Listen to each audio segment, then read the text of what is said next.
Summer routines live or die by how easy they are, and honestly, if something takes too much effort, I'm out. That's why Groons is my go-to. It's my one daily pack of gummies covering my greens, vitamins, and minerals. Plus, it has 6 grams of prebiotic fiber, which is more than 2 cups of broccoli. No mixing powders, no giant pills, no hassle. I just rip open the pack and I'm done. They taste good and they make it easy to stay on top of my health, even when life gets busy. Save up to 52% with the code PODCAST at Groons.co. That's code PODCAST at GRUNS.co.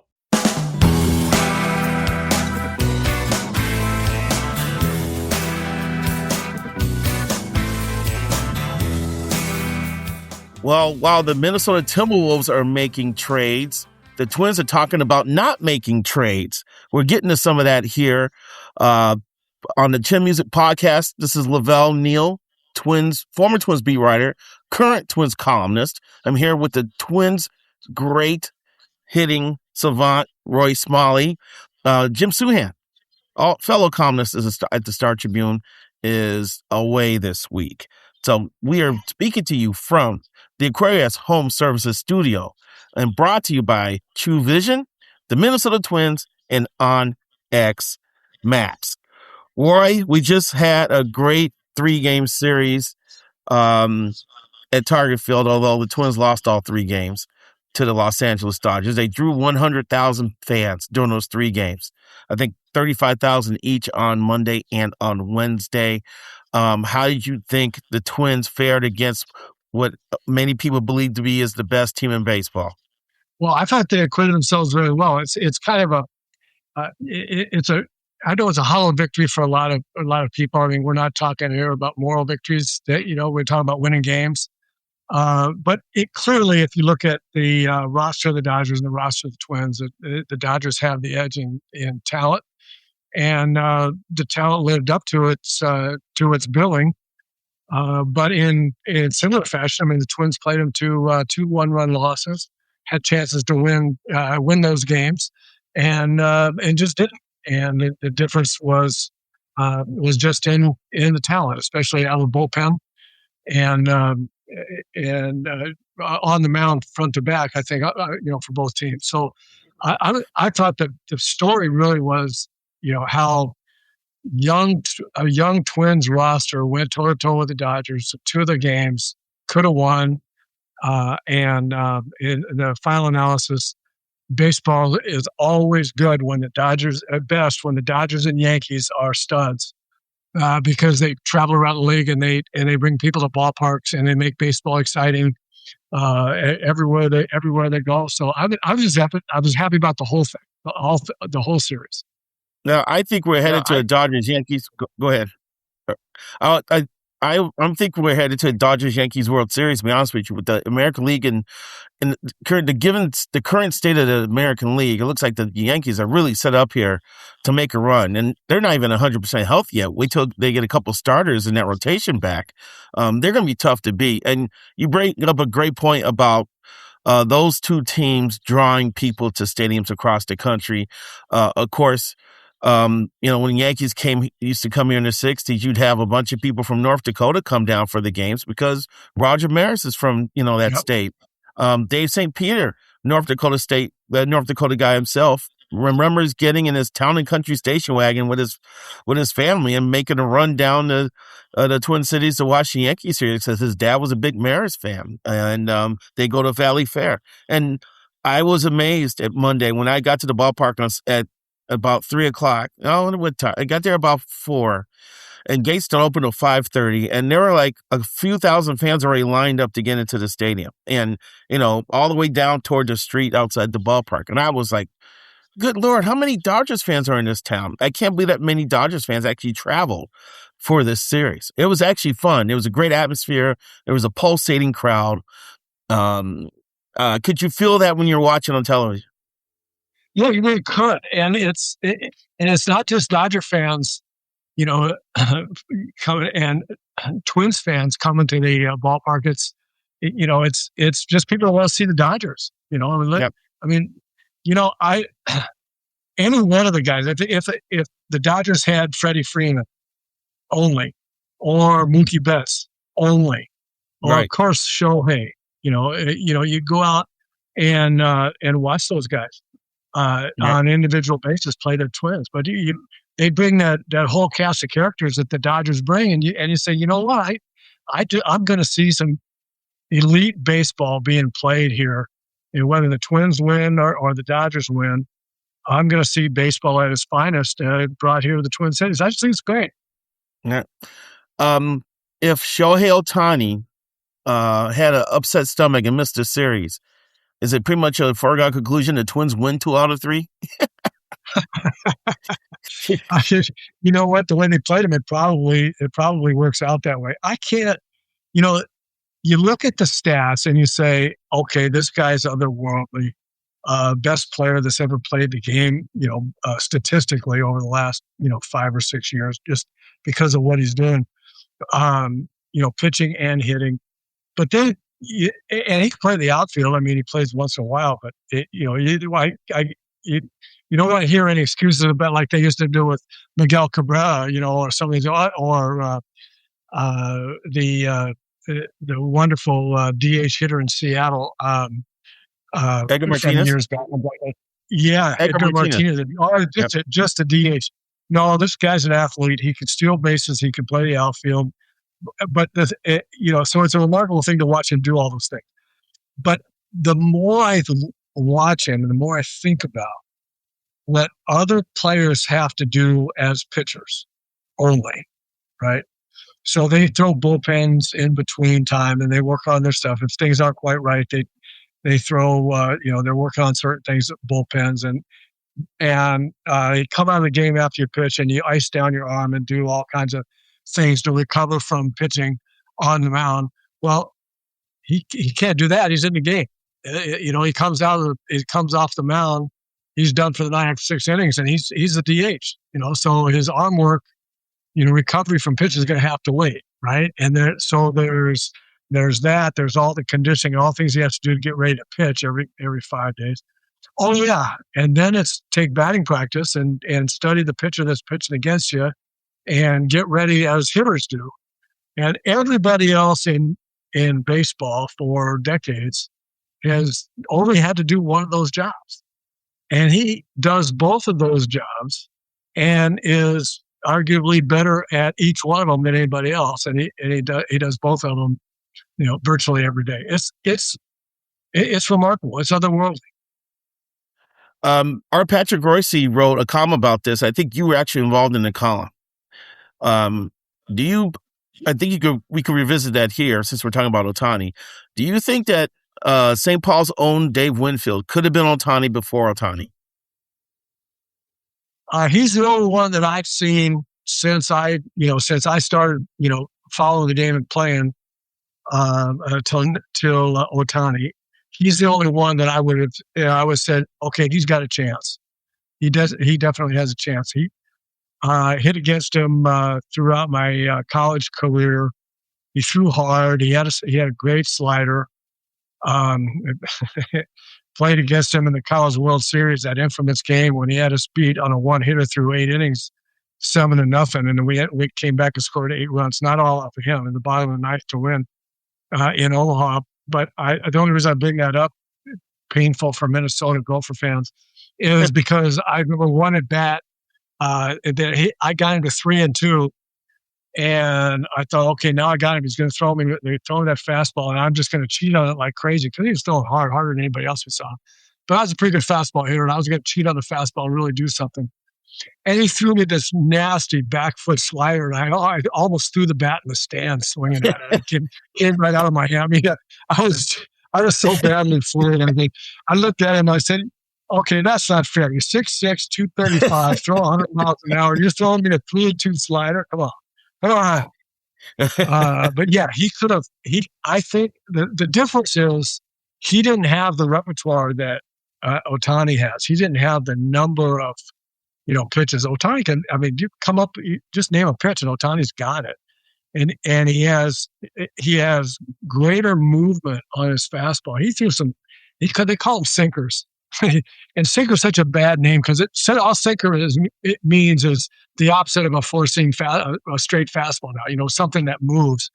So, I just call them two-seamers. And he throws it 99 and the ball. Poor Royce Lewis, he didn't have a chance. And one at bat that I watched last night, he threw him a nasty two-seamer, 99 miles an hour. The ball moved 15 inches from middle of the plate to inside corner. Strike one. Just shocked Royce.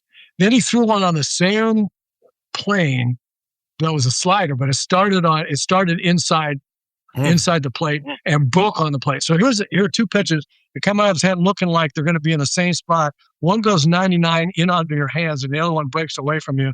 And then the last pitch, he threw in something that Royce swung and missed. But, I was sitting there thinking, I feel for you, man. That bad, he threw unhittable stuff. There's no possible way you had a chance there. And that's no denigration of Royce. That was just unbelievable stuff. And to think that he does that for, 6 innings every 5 games or 7 innings or whatever it turns out to be.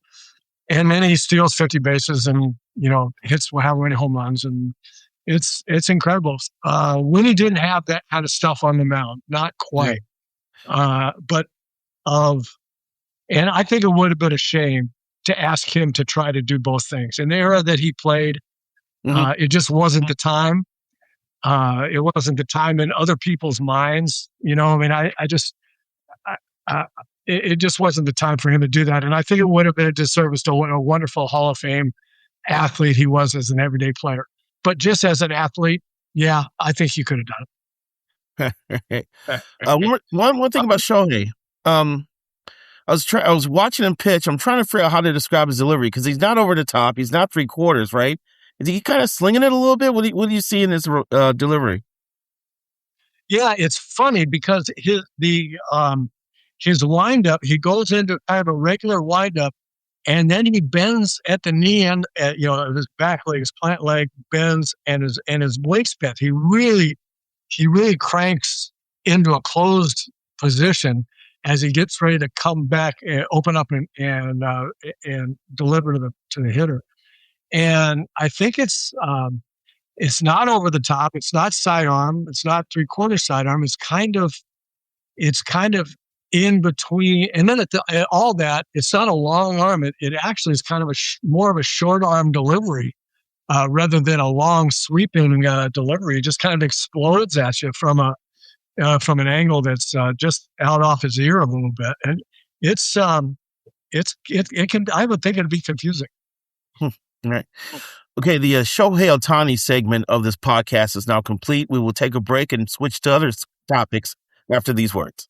Scott for Aquarius. Home ownership is like a reality show. Your house loves drama. One day the AC quits. The dripping faucet keeps you up all night. Or the light switch never turns off. But Aquarius Home Services is ready for every plot twist. Our trusted HVAC techs, plumbers, and electricians bring the calm back home with $98 off any repair. Schedule today at AquariusHomeservices.com. Aquarius, earning the right to be recommended. Spring is the right time to explore new water. Fish are moving shallow. Activities high in Onyx Fish helps you identify which lakes have the conditions species you're targeting, including weather tools to know when to go, not just where to go. It's only $34.99 for the year. Download Onyx Fish on the App Store. Go to onyxmaps.com/fish and fish smarter this season. Remember, the app does the scouting work so you don't have to. Again, onyxmaps.com/fish. Only $34.99 a year. Okay, Roy. One of the things that happened during the series is, the Twins have several players that are injured. So Jeremy Zoll came to the press box for an update. But before he started giving us updates on players, he wanted to address the situation that came up last week in the story in The Athletic. And I think other people picked up on it and started screaming that the sky is falling. Byron Buxton was mentioned as saying how much he wants to remain with the Twins. He's a lolcat. He used colorful language to describe how much he wants to stay with the Twins. Zoll apparently wanted, and I asked him, do you want to use the same language that Buck said while saying this? He said, no, I just want to say that we're not trading Buck. Buck wants to stay here. We love Buck. Our conversations have been great. We're hand in hand. That, all my years being here covering the Twins, I have not heard a team come out and have to make a statement about how someone's not on the trade block or they're not going to be traded. And And I thought that was really surprising for the Twins to come out and do that. But, in this day and age, the way players are now and agents are, it seems like sometimes teams have to make these statements in order to just make sure that it's clear to their players about how they feel about them. So what was your take on all of that?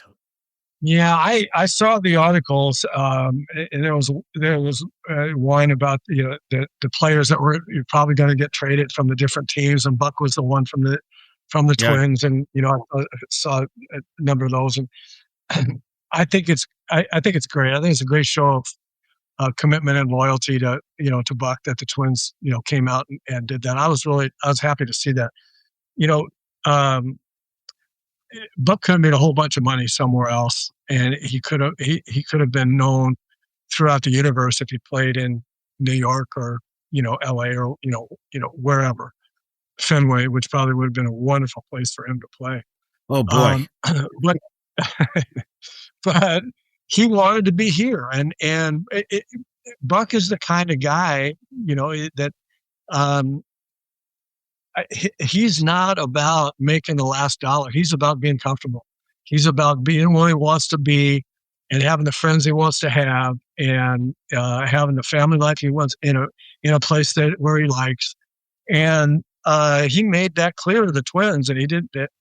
He would sign with them, but he didn't want to entertain any ideas about ever being traded at some point in time. And I think the Twins are living up to that, and they feel it. They do. I think it's genuine what he said about how much they love Buck. I think it's genuine, and they wanted to come out publicly and make him feel like that's the way they feel about him. And so I say good for them. Yeah, I remember it hasn't been smooth sailing between the Twins and Byron through the years. I remember early in his career, there was a time when he was trying to get healthy to get called up in September, and the Twins decided not to call him up in September, and that rankled his agent a little bit because the Twins were worried that he was going to come up and aggravate his injury, and then he'd be out. And then it was like kind of early in his career where service time accumulation was still kind of an issue, And then I'll never forget 2018. The Twins are in Puerto Rico for that series against the Cleveland Minnesota Indians in. Yep. And Buck had a migraine. So they kept him out of the game. And so they said, well, look, we're going to Tampa after this. Why don't you go ahead, get a couple of bats in Tampa, and then meet us for the Rays series? Because the Twins' Fort Myers team was actually playing at Clearwater, which is not that far. So Buck goes up there, fouls a ball off his foot. All right.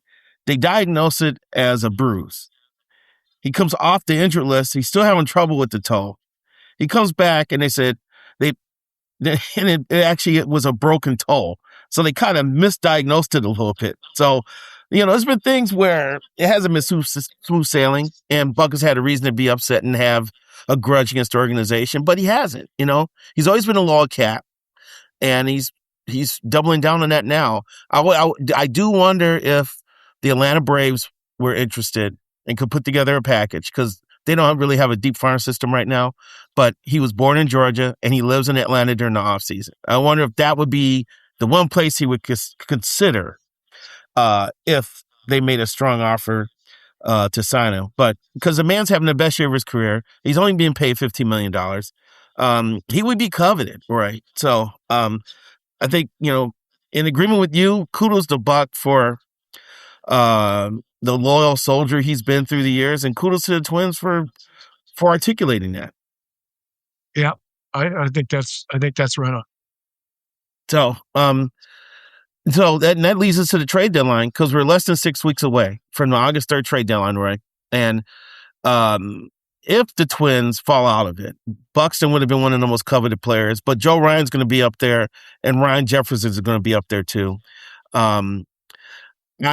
I wrote in my column, I mentioned Jeremy's desire to not make this be an issue before the trade deadline, but the best way to keep people wondering about Buxton being traded is to win, so you can be a buyer at the deadline. Do you think the Twins have it in them, or are they too flawed of a team in a flawed American League to at least get into wild card range?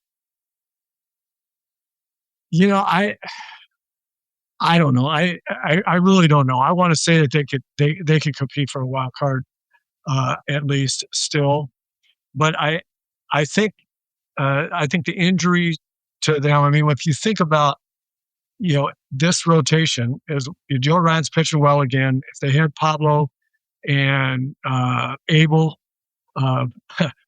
both able Yes. to pitch, it would be a different club. They're scoring runs enough where if the pitching was terrific, which it had a chance to be, albeit the bullpen is a work in progress. But they were going to be able to start on the mound, and I didn't think they would score the runs that they're scoring this year. But they've hung in there. I just don't know what you trade now. I mean, I think I'm trying to think of, okay, if they got to be buyers, what would they buy, and who could they give up? I don't think they know for sure yet about the farm system enough to say we can do without this guy or that guy. I don't think they know yet. I think they have to. I think it's too much of a risk unless they got. I mean, Ryan Jeffers is one thing. I just don't know how you trade a catcher. The catchers are.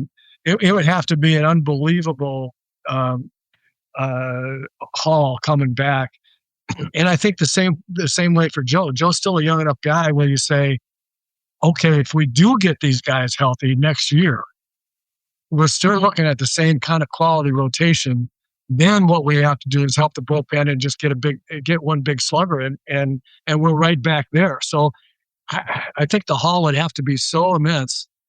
It would have to be a Joe Ryan and somebody, maybe one of the excess outfielders, and they'd have to get a ton in return. And I guess I don't see it.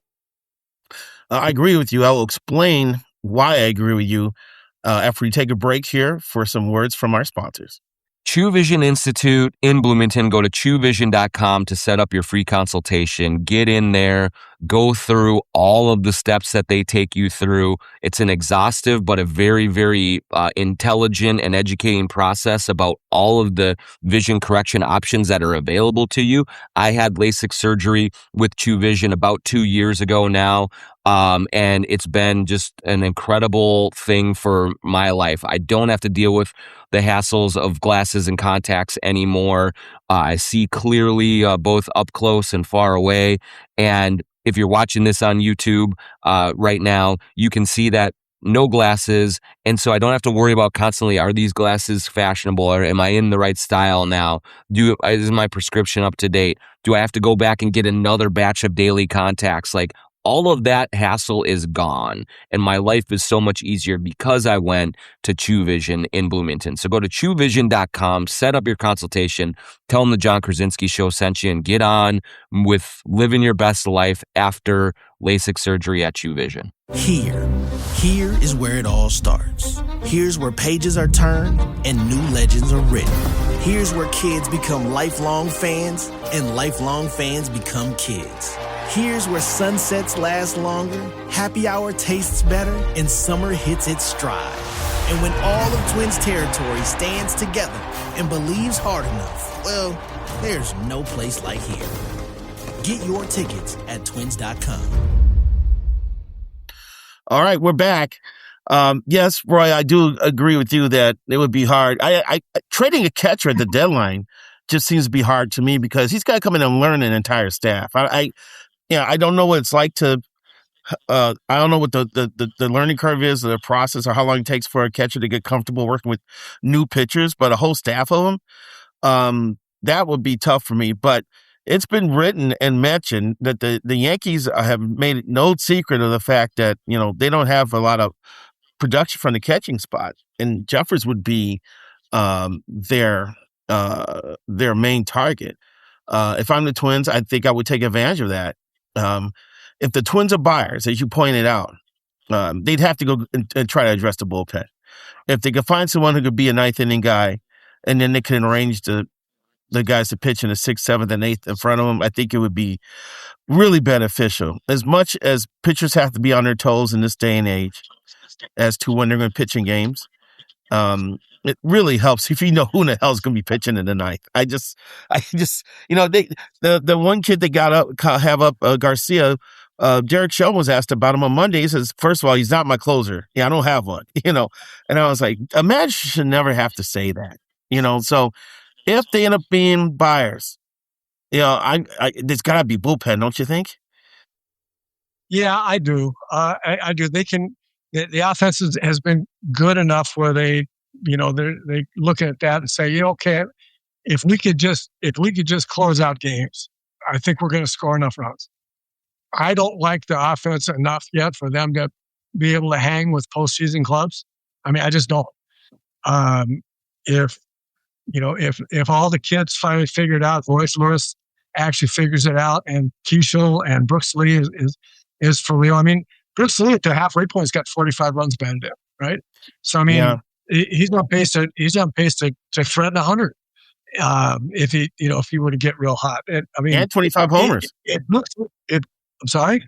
And 25 homers. He's on pace for 25 homers. Right. Year. So I mean, and who else? I mean, just being on pace doesn't mean anything. But if you started the season with Brooks Lee and said he's going to hit 20 home runs, drive in 80 runs, I think everybody would go, hey, we got something here. We'd gladly take that, right? And he might do better than that. So there are some bright spots. I think Kreidler and Tristan Gray have been real bright spots. Don't really know about them yet. I mean, it's too soon. So back to your question. Yes, they need bullpen. No question about it. I don't know how you go out and get a closer, but you're right. That's what they need more than anything else. I'd like to see them get a big bat, whether it's at first base or Neal. But I think I'll say it again. They're a third or fourth place hitter away from being legit for me. And they just haven't, they just haven't had that. And this, I think I hear your voice in my head all the time when I look at the Twins batting order, because ever since Nelson Cruz was traded to the Rays, they have never been able to. They didn't have to replace him completely. They could have had 80% of him. It would have been great. They haven't even gotten that, at that position, at that spot. And if you're a manager, how in the hell do you craft the lineup? No, well, that's the thing. That's exactly the thing. I'm thinking about Derek Shelton, and he's sitting down there starting to write guys little different lineups, what can happen on paper. So he's got 3 or 4 columns of different lineups against it. And he's looking at stats and looking at how guys match up against the other opposing team's staff and, different things.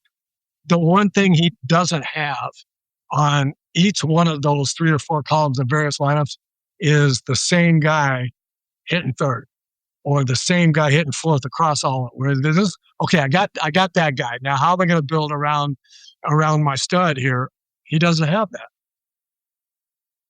No, he doesn't. And it's remarkable that the Twins actually were second in baseball in runs scored at the beginning of the week, despite not having a bona fide 304 hitter. They got one guy who's penciled in the same spot, and that's Buxton in the 2-hole, which I kind of like because with Keishel hitting a little bit better or getting on base a little bit more at the bottom of the order, there is someone on base now. Well, Buck is at the plate, and I like to see that power, that he has also generate a couple runs here and there. And Victor Caratini, I just thought he was worthless at the beginning of the year, but now he's hitting closer to his career levels. He's hitting a few homers now. He's driving the ball some. He's doing a little bit more than I anticipated.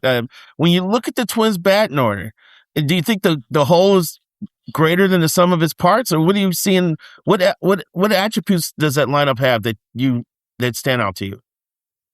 I've been really enthused about and impressed with the kind of the grinded out toughness, from young guys that you don't know an awful lot about. There's a lot of good at bats being taken, a lot of really good ones, and by guys that aren't bona fide, big league offensive stars, but but guys have stepped up in various situations, up and down the lineup. And so in the absence of a stud or a run producer, third and or fourth, kind of the whole lineup has contributed, one RBI in a game, but 5 guys did it, right? And they win the game. And that's kind of the way it's been, which is great. I mean, you can do it that way. The really good teams during the course of the season will have 5 guys swinging it real well, right? I mean, that's basically how it works. But you can go through streaks where you get 5 or 6 or 7 guys that can contribute. And in this case, sometimes all 9 guys can contribute. They're just not going to do it all the same game or the same week. But over the course of a 2 or 3 week stint, you'll get 5 of the 9 this week and another 3 or 4 in the next week. And, the first week guys come back in the third week. And, that's what they've been kind of piecing together. And it's worked really well. It's hard for me it's really hard for me to think about the lineup going back to, the manager trying to figure it out, what the Twins need. I mean, so we had, the really good teams that I played on, and I won't mention the teams that I played against because there's a lot of them. You can pick out a lot of lineups.